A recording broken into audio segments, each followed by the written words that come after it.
selanjutnya alat. Pada hari ini kita akan laksanakan ujian skripsi atas nama Alexander Dusun 6/2011-117 dan judul tugas akhirnya simulasi sistem autentikasi dan magnetic terlock dengan menggunakan sistem keamanan PND.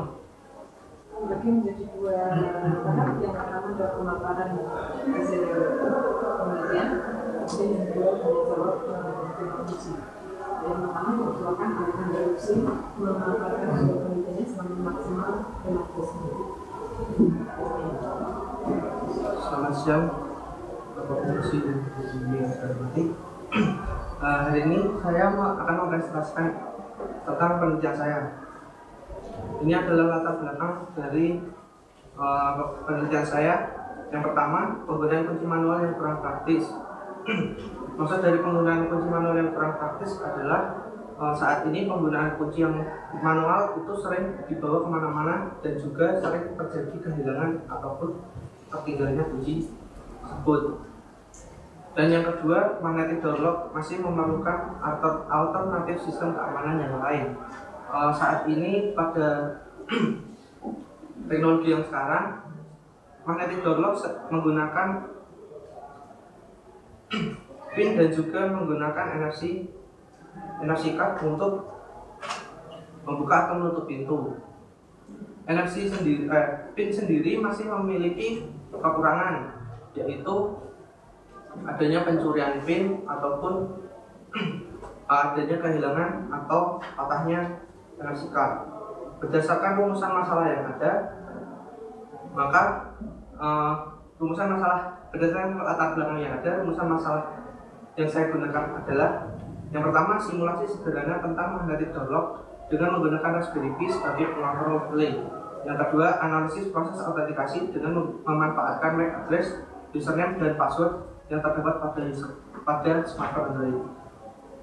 Selanjutnya, tujuan dari penelitian saya adalah menganalisa proses autentikasi dengan memanfaatkan metode binding yang menggunakan MAC address, username dan password. Manfaat dari penelitian ini, yang pertama, memberi alternatif lain dalam pengamanan pintu rumah. Yang kedua, pengetahuan bahwa binding MAC address, username dan password dapat dijadikan solusi tambahan. Batasan masalah yang ada pada penelitian ini adalah yang pertama, satu Raspberry Pi B+ hanya dapat digunakan untuk 17 pintu saja. Yang kedua, hanya membahas tentang proses autentikasi pada metode binding. Yang ketiga, hanya memanfaatkan IP versi 4. Yang terakhir, aplikasi yang digunakan untuk match spoofing hanya menggunakan MAC address changer yang terdapat pada Play Store. Metode penelitian yang saya manfaatkan pada penelitian ini menggunakan PPDIO, panjangan dari Prepare, Plan, Design, Implement, Operate, dan Optimize. Kenapa saya menggunakan metode ini? Karena metode ini sangat cocok untuk digunakan untuk jaringan yang dibangun dari awal.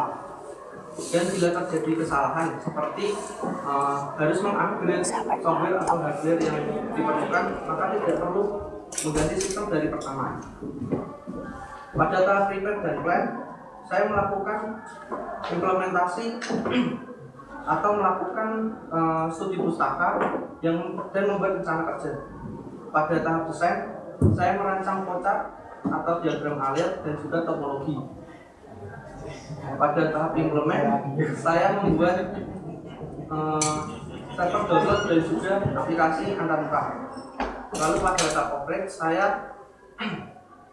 melakukan uji coba dan melihat apakah sistem tersebut dapat berjalan atau tidak. Yang terakhir, pada tahap optimize, saya melakukan uji coba terakhir dan juga melihat apakah ada kekurangan atau tidak. Ini adalah gambar arsitektur sistem yang saya gunakan. Tahap pertama, smartphone melakukan koneksi dengan Wi-Fi. Lalu smartphone meminta merequest IP kepada DHCP server, dan DHCP server merespon lalu memberikan IP kepada smartphone. Setelah itu, user membuka aplikasi yang terdapat pada smartphone lalu memasukkan username dan password. Setelah itu dia melakukan login, user melakukan login, dan data yang ada pada data binding yang ada pada smartphone akan dikirimkan kepada database. Lalu controller akan mengecek apakah data tersebut sesuai atau tidak yang terdapat pada database. Bila sesuai, maka akses akan dikeluarkan untuk mengetahui apakah akses yang dikeluarkan sesuai atau tidak. Lalu ini adalah gambar diagram alirnya. Yang pertama, aplikasi melakukan checking kepada WiFi. Setelah aplikasi connect dengan WiFi, server meminta MAC address kepada si aplikasi. Lalu MAC address terdaftar pada server dan dicocokkan pada controller. Bila controller mengecek apakah dia sesuai atau tidak, maka controller akan mengirimkan message kepada aplikasi. Bila sudah data tersebut cocok, maka aplikasi akan ke tahap selanjutnya, yaitu tahap remember. Pada tahap remember ini, bila di remember, dia akan melakukan checking kembali apakah data itu sesuai atau tidak. Bila sesuai, MAC address, username, dan password akan di-binding. Setelah itu dicek kembali apakah cocok dengan database. Bila cocok, dia akan mengeluarkan hak akses yang sesuai dengan akun tersebut. Bila data belum di-remember, maka aplikasi akan menampilkan pemlogin untuk memasukkan username dan password. Setelah itu, data yang setelah di-binding, yaitu MAC address, username, dan password, akan dicek kembali dengan yang ada di database. Bila sesuai, maka dia akan masuk. Bila tidak, login pun akan gagal. Di sini saya akan mendemokan apakah sistem autentikasi ini berhasil atau tidak. Di sini saya menggunakan user Alan. User Alan di sini telah terdaftar pada database dengan MAC address yang terdapat pada smartphone ini. Dia memasukkan username Alan dan menekan login. Maka dia akan mengeluarkan hak akses, yaitu berupa pintu depan dan pintu belakang. Di sini saya akan mensimulasikan pada rumah-rumahan ini. Pintu depan adalah kamar Alan, pintu depan adalah di sini, dan kamar Alan diibaratkan pada pintu belakang. Bila dia menekan on, maka lampu akan menyala, yang artinya ini adalah indikator bahwa kunci door lock tersebut terbuka. Bila off, maka dia akan tertutup. Dan kesimpulannya, menurut rumusan masalah yang ada, simulasi sederhana tentang magnetic door lock dengan menggunakan Raspberry Pi sebagai pengontrol relay. Kesimpulannya adalah Raspberry Pi dapat digunakan sebagai pengontrol relay yang terbukti pada penelitian ini. Yang kedua, analisis proses autentikasi dengan memanfaatkan MAC address, username, dan password yang terdapat pada smartphone Android. Kesimpulannya, proses autentikasi menggunakan binding dapat dikatakan aman berdasarkan penelitian ini, karena penelitian ini diterapkan pada rumah, sehingga metode binding dapat dikatakan aman. Tapi bila diimplementasikan di instansi seperti kampus ataupun di instansi lain seperti perusahaan, mungkin harus memerlukan keamanan yang lebih. Sekian.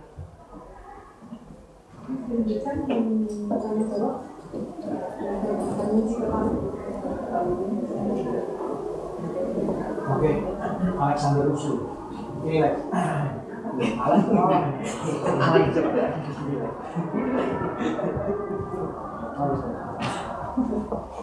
Ya,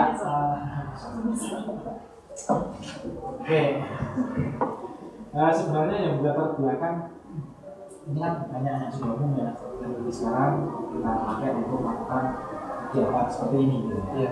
Nah, keunikan yang kamu buat ini apa? Keunikannya itu Saya memanfaatkan metode branding, Pak. Metode branding di sini yang di branding adalah MAC address yang ada pada smartphone ini. Lalu smartphone MAC address ini di branding dengan username dan password yang sudah ada, yang sudah terdaftar pada database. Kalau yang lain selain ini, yang lain yang sekarang sudah ada itu pakai apa? Menggunakan PIN, NFC, PIN apa? PIN memasukkan PIN. Ya, melalui PayPal. Masuk. Iya, tapi masih ada beberapa kelemahan. Hanya dia Pada penelitian yang sebelumnya itu yang saya baca, itu dia memberitahu bahwa keypad itu agak lemah dengan yang namanya autentikasi. Maksudnya saat orang yang mencoba-coba untuk masuk asal menekan, dia bisa masuk tanpa melewati autentikasi lain. terus lain PIN NFC. NFC itu virtual communication, menggunakan kartu. Nah itu biasanya terjadi kehilangan kartu itu ataupun patah. Nah, di situ saya memanfaatkan smartphone itu. Yang karena smartphone kan sekarang sering digunakan. terus kapan itu digunakan sebenarnya? Jadi yang sistem yang kamu ini sebenarnya digunakan ketika apa sebenarnya? Kalau kondisi apa sih sehingga saya butuh ini? Kondisi mana ini? Iya. Dan kalau saya di rumah kan ya saya normal saja. Kalau saya masih di rumah saya butuh kerja. Rumah saya apalagi cuma ya misalnya tipe 21 seperti ini kan ya tipenya cuma tipe kamar mandi ya nggak perlu saya masuk kan? Iya.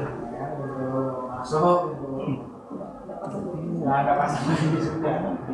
Kalau kamu lihat kamar rumahmu 21 itu, nah sebenarnya dalam kondisi apa sih sehingga sistem ini gitu? Nah ini menurut saya Pak, itu kayak sekarang kan kadang kita membuat kamar tersendiri untuk ruangan kerja, kan biasanya di situ ada misalkan bekas-bekas penting. Nah, terkadang keamanan pun harus dijaga dengan baik Pak. Makanya batas sistemnya. Nah, ya kalau saya di dalam rumah kan, nah masalah dalam itu. Ya kan? Jadi nggak harus menggunakan sistem yang kamu punya ini gitu ya. Jadi sebenarnya dalam kondisi seperti apa yang mengharuskan? Nah sekarang yang mengharuskan bahwa saya harus menggunakan ini menggunakan sistem ini. Kan nggak atau rumah sekarang itu kan pasti saya bisa buka ataukah sekarang rumah sekarang itu nggak pakai kunci fisik sekarang? Semuanya pakai PIN atau gimana? Kalau saya mau Di luar negeri pakai kunci. luar negeri mana? Luar negeri Zimbabwe atau mana? Atau mungkin Suriname atau mana itu? Luar negeri ya? Banyak kan dipakai kunci. Ya, nggak pakai kunci berarti. Ya kunci depannya menggunakan PIN ataupun menggunakan NFC. Jadi itu kamu ganti dengan ini gitu ya? Iya. Nah, oke. Kamu pernah dengar cerita orang satu rumah kebakaran mati semua itu? Ya, ini kan kuncinya kunci kayak komputer itu ya? Selain komputer nggak bisa masuk, kita orang mau buka masuk susah gitu ya?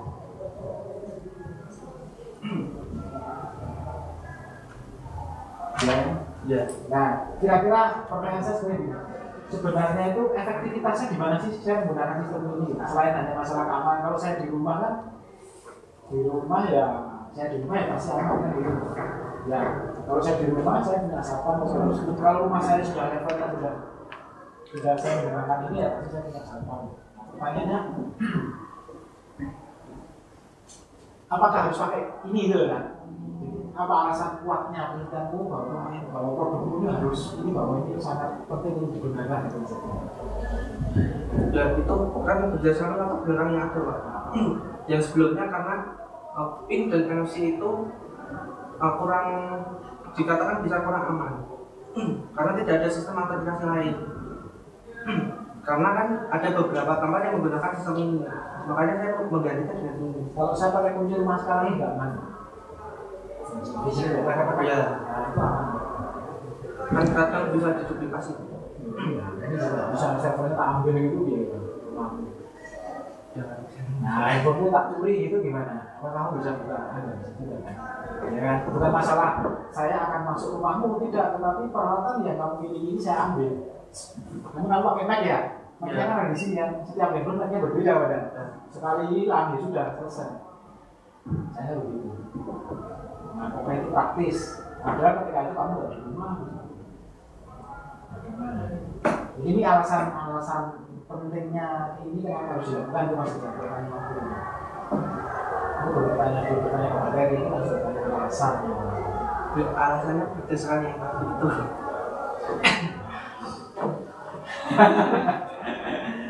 Oke, ya, oke. Nah, ini pertanyaannya sama. Ini simulasi, sebenarnya simulasi itu apa?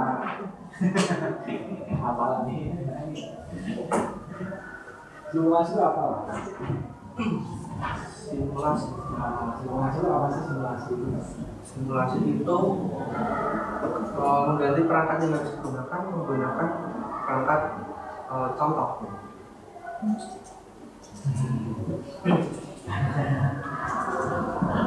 Iya gitu pokoknya itu. Kalau dengan modelnya,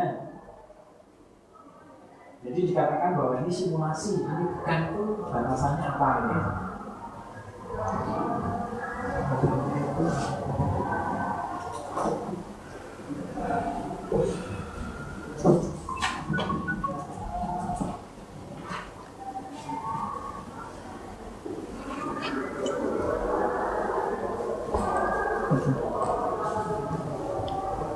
Simulasi itu biasanya menggunakan perancangan Pak. Perancangan. Nah, kalau tidak simulasi berarti perancangan. Ya harusnya menggunakan perancangan. Terus apa simulasi? Nah kalau perancangan itu kan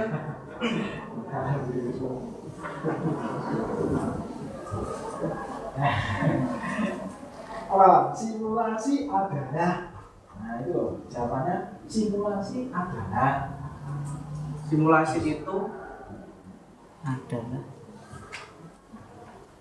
penelitian saya dilakukan simulasi atau penelitian saya termasuk dalam simulasi karena terus itu nanti karena saya menggunakan modul bukan menggunakan alat asli. kamu pernah tahu simulasi gempa ya gitu pernah tahu ya? Ya. Nah simulasi gempa itu gimana Pak? Simulasi gempa ya dia menggunakan rumah-rumahan untuk seperti gempa, dengan gempa. Seperti saat kondisi terjadinya gempa. Ganti alat gaib. Nah, oke. Dan juga simulasi nanti kamu ya jelaskan ya simulasi sistem autentikasi. Nah, kalau bahasa Indonesia itu autentikasi. Autentikasi. Kalau bahasa Inggrisnya authentication. Makanya otomatis bukan automatis. Kalau dalam bahasa Inggris automatic kan gitu ya. Nah, autentikasi itu apa ya kamu sudah autentikasi? Autentikasi itu menggambarkan bahwa ini saya yang masuk menggunakan akun ini itu sebagai tanda pengenal Pak. Seperti tanda pengenal. Kalau Ya. Otorisasi itu dia memberikan hak aksesnya. Nah, aksesnya. Jadi autentikasi itu membuktikan Bahwa ini saya. Asli, Ya. itu otentik gitu ya. Makanya autentikasi. Nah, cuman di dalam tulisan abstrak itu kayaknya kamu nggak menyebut autentikasinya itu apa gitu. Kamu autentikasi itu apa sebenarnya? Itu custom. Abstrak kan isinya kan ya, makanya sebenarnya ini kan mengatakan bahwa address username dan password adalah beberapa variabel yang dapat dijadikan sebagai identitas pengenal untuk. Nah, tapi hubungannya dengan autentikasi apa itu sebenarnya? Ya, itu username address, username dan password ini kan apa hubungannya dengan sistem autentikasi sebenarnya?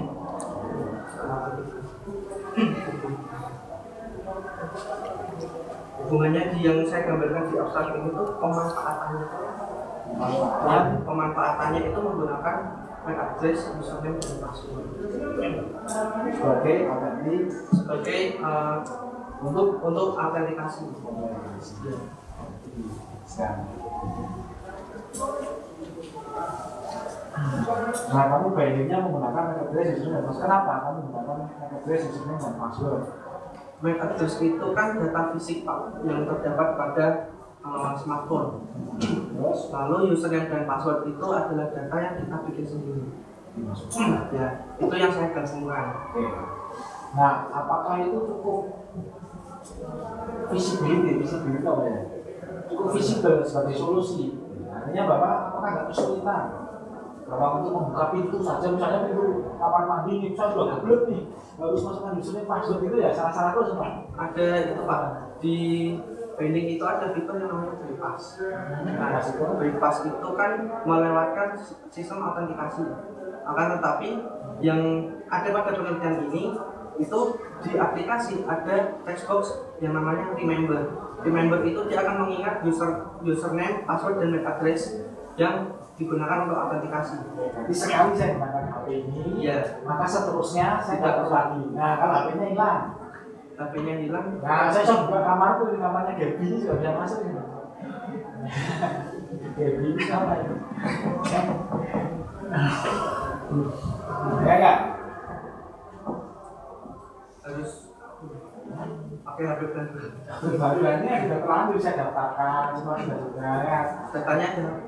Jadi artinya kalau HP-nya ini misalnya katakanlah tergeletak di atas tempat tidurmu atau aku tinggalan pergi kemana, saya pembantu rumah tangga nih, ya saya bisa masuk kemana-mana kan gitu. Dengan HP itu, akhirnya Pak Alam ketinggalan, boleh gitu kan. Pulang terus, dengan HP itu kan ketinggalan. Nah, gimana? Ya, dari dalam sistem keamanan itu kan pasti ada kekurangan. Nah ya, artinya begini, apakah solusi yang kamu tawarkan dalam bentuk binding ini dan bentuk sistem sampai ada server dan sebagainya itu apakah cukup memberikan solusi yang tepat itu maksud saya? Apakah yang itu beda Pak? Nah ini bahaya yang itu beda. Tapi kan harus ada, apakah ini cukup kuat untuk bisa digunakan? Cukup apa artinya ya? Cukup visible ya? Ya cukup visible itu cukup efektif, cukup layak. Nah cukup layak untuk digunakan. Ini maksud saya. Layak enggak? Kalau ini susah saya pakai gitu kan. Sudah ribet, malah ini bahaya nih, begitu hilang ya sudah.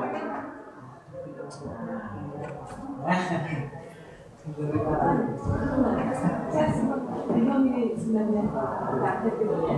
Karena sebenarnya diskusi itu berhenti di rumah lah. Dan kenapa kok sekarang ada diskusi rumah? Karena waktu itu saya pikir kalau digunakan di instansi itu sepertinya kalau menggunakan branding kan ada batasannya. Nah, setelah menggunakan branding itu ada batasannya. Dan kamu harus menggunakan branding, kamu harus menggunakan server. Dan biasanya kok ini saya sendiri ya, itu menggunakan saya sendiri yang di rumah, HP itu mereka nggak tahu gimana HP saya. Saya kembali luruskan aja lah. Nah, itu maksudnya kan. Jadi itu sebenarnya menjawab pertanyaan yang pertama tadi sebenarnya kondisi yang seperti apa sih sehingga mengharuskan kita menggunakan ini gitu kan. Nah, jadi misalnya Pak, kenapa nggak pakai seluler atau apa? Bisa itu tertentu lah atau dalam kondisi saya tidak dalam rumah, saya harus pakai ngecek nih mas saya sudah masih kondisi terbuka tertutup misalnya begitu. Oh kondisi terbuka nih, nah saya tutup sekarang. Ya, di sini. Saya kadang dulu pernah misalnya pergi lupa nutup pintu misalnya. Nah sekarang saya nggak di rumah nih, saya gimana nih?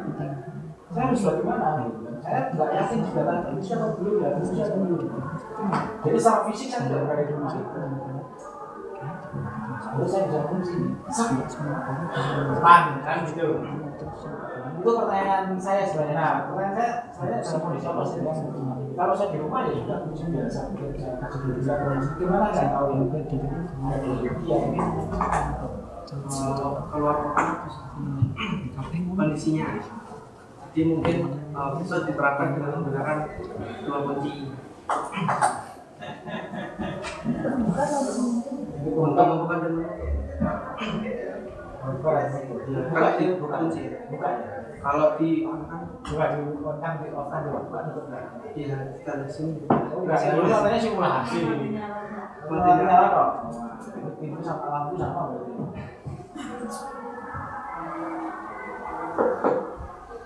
Ya kamu uji ya karena simulasi ini kan gimana ya cara membuktikan bahwa ini itu yang kamu teliti ini memiliki tingkat keberhasilan sekian persen gitu. Itu gimana caranya? Ini akurat Pak, ini 100%. Jadi kalau saya uji pasti udah uji. Kalau di sini terbuka pasti pintunya memang kondisinya terbuka. Kalau saya tutup berarti sangat tutup ya sudah benar-benar tutup. Memberikan keyakinan pada saya misalnya untuk menggunakan sistem ini berapa persen? Apakah pasti berhasil?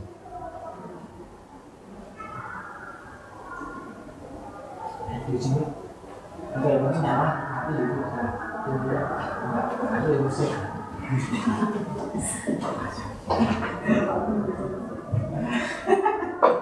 Malam lari. Kalau kita menjadi terlalu Itu loh. Ya itu. Kalau cara kerja Durlock itu dia ada kumparan yang dari listrik Pak. Nah kumparan itu tuh kalau dialiri listrik dia akan menarik magnetnya. Jadi kumparan itu tuh nanti jadi magnet. Magnet itu nanti ditarik dan pintu itu nanti terbuka. Itu juga sama makanya saya ibaratkan dia lampu dialiri listrik kan dia hidup. Kalau mati kumparannya itu tuh tidak teraliri listrik, maka magnetnya lepas. Nah itu bisa mewakili kondisi pintu itu. Kalau misalnya katakanlah kondisi sekarang terbuka itu statusnya jaminannya gimana? Kalau listrik mati kan memang nggak jaminan. Iya. Lampu mati ya, tapi kan lampu mati kan belum nggak jaminan. Sebenarnya ada tapi lampunya yang mati. Nah, ya kan? Misalnya ini sudah lama ya, tapi kan mati lampu apa? Putus sambungannya apa? Tapi aliran kan ada.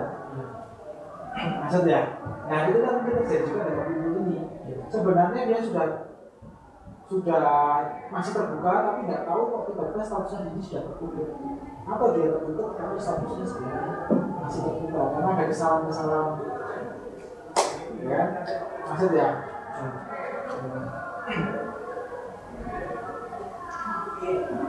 Ya. Susah ya.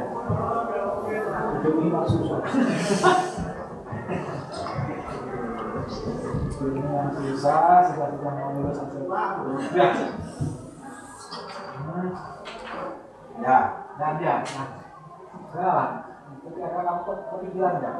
Ada kemungkinan errornya gitu lah. Ya enggak masalah ya namanya buatan manusia itu pasti lama-kelamaan haus, lampu pasti lama-kelamaan mati.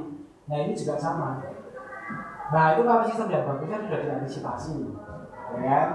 Kalau sudah haus atau sudah tidak begitu ini lah, itu berarti kondisinya seperti ini. Nah ini sistem akan mungkin warning gitu ya. Atau sudah tidak lagi, atau sudah lebih ya. Tapi kalau sudah diantisipasi. Kalau kamu beli peralatan sekarang kan sudah gitu ya, di Pureit itu ya. Itu kan ada indikatornya. Kalau Pak ini kalau sudah murah semua kan kalau sudah murah semua Bapak sudah filter. Nah gitu, jadi ada indikatornya. Itu kalau mereka tidak saya tahu ya, saya sama dengan minum air. Air itu ya, air asli itu, air ceburan itu ya, kesan itu loh. Iya.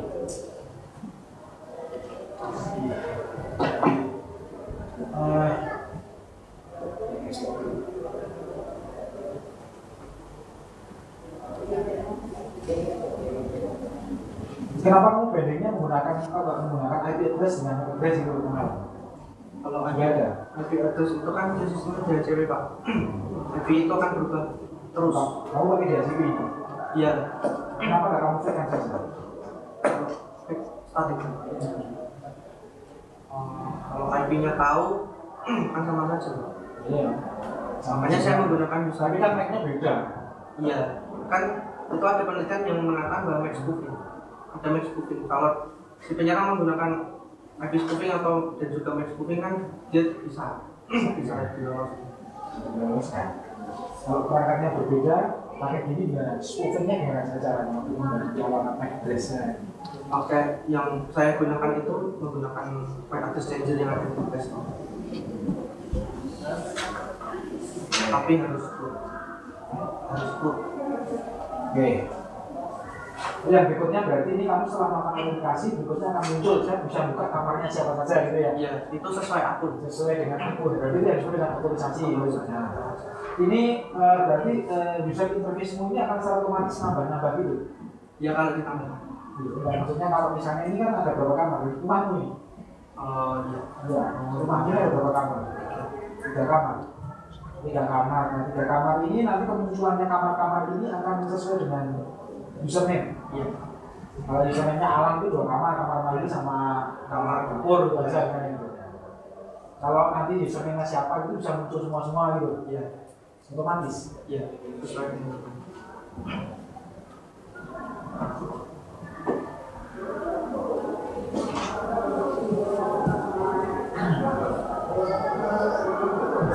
Untuk membangun sistem seperti ini dibutuhkan biaya berapa ya? kalau seperti ini yang kemarin saya install wifi itu sekitar 400 kan ada 200 juga servernya menggunakan Raspberry itu harganya sekitar 500. Terus kalau misal menggunakan download asli modul itu harganya 500. Iya. Bikin sistemnya sudah mahal. Karena di pertanyaan visibility-nya, layak nggak? Ya. Sama pertanyaan berikutnya adalah ini hanya menggunakan wifi ya. Iya. Tidak bisa menggunakan apa namanya? Tidak bisa menggunakan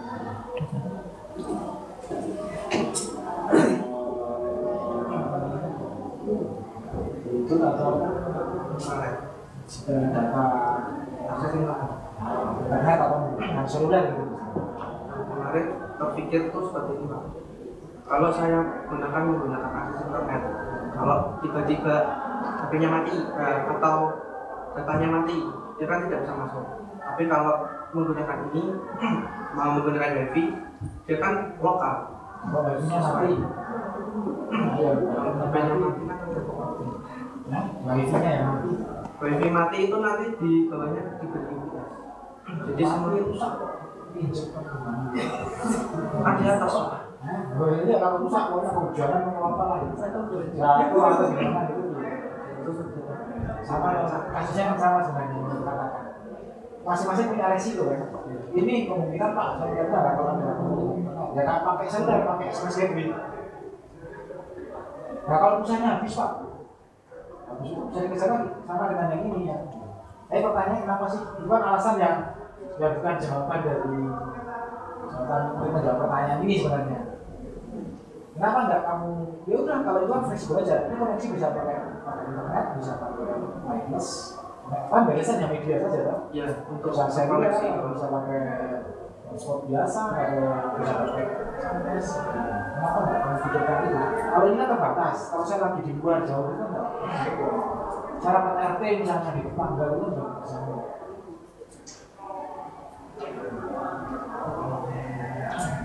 Kalau menggunakan ini tuh wifi itu ya kan kita begitu terkoneksi bisa langsung. Tapi kalau menggunakan SMS bukannya menggunakan itu Pak.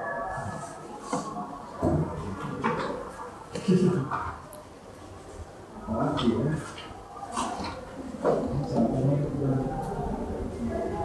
Oke, nanti yang cetak-cetak miring itu ya tulisanmu banyak sekali ya, banyak sekali ya. Ini harusnya cetak miring dan sebagainya. Terus terakhir, oke, yang kamu demokan kan sudah jadi.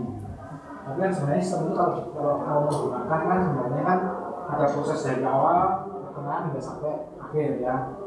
Nah proses pemasukan informasi atau data itu lewat mana? Adminnya siapa? Ya, sama saya. Itu kalau rumahmu, kalau umum gitu gimana? Ya suka tetap dalam adminnya untuk memasukkan. Karena tidak semua orang kan tahu itu. Itu ya, sebenarnya tidak semua orang. Saya ini nggak bisa suruh bikin kunci, nggak bisa. Kalau kunci saya dapat itu cara bukanya gimana nggak bisa. Saya harus ambil kunci. Sama dengan ini. Kalau saya aja report ini gimana? Saya mau nambah misalnya kan